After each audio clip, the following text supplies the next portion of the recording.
this report. Like, we know very little. But the one thing we do know that they've said is that these complaints from these anonymous leakers, whoever they are, these anonymous objectors, they're not complaining about the section of Barr's letter that reported that Mueller found no collusion. They're only complaining about the part where Mueller said it's impossible to say one way or the other whether Trump obstructed justice. So it's amazing that actually the part about the no collusion got bolstered, because even these malcontents who are complaining to the New York Times anonymously are saying we don't have a problem with the section finding no collusion, we only have a problem with the obstruction issue. What about all the people over the last 2 years who've been dismissed, and you're one of them, as agents of the Russian government? Where's the justice for them? Where do they get their reputations back?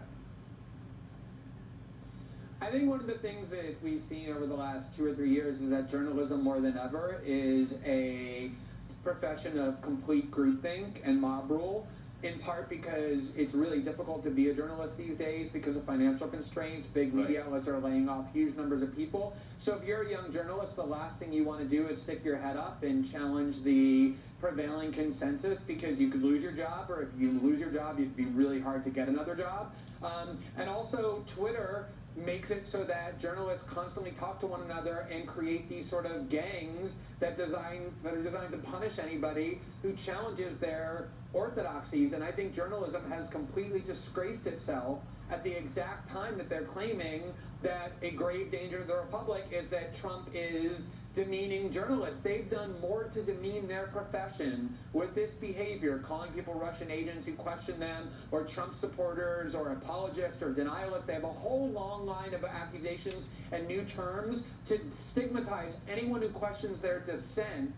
And it's really effective for a lot of people who, unlike us, don't have established platforms, and it's been really effective to prevent them from being questioned or challenged. So here's a question I want to ask you for 2 years. You're making your critique from the left. You're on the left, and you're not a Trump fan. That's a tough position to take, and you've maintained it this whole time. Why were you able to maintain an independent perspective on this when so many others weren't? You know, it's amazing, because if you think about it, the question, is there evidence to demonstrate that there was collusion between the Trump campaign and the Russian government, is completely bereft of ideology. It doesn't matter whether you're on the left or the right, you're just looking at evidence. It's just an epistemological question. And one of the things that has happened is that everything is so tribalized. So they actually want you, if you're to maintain your good standing on the left, to lie.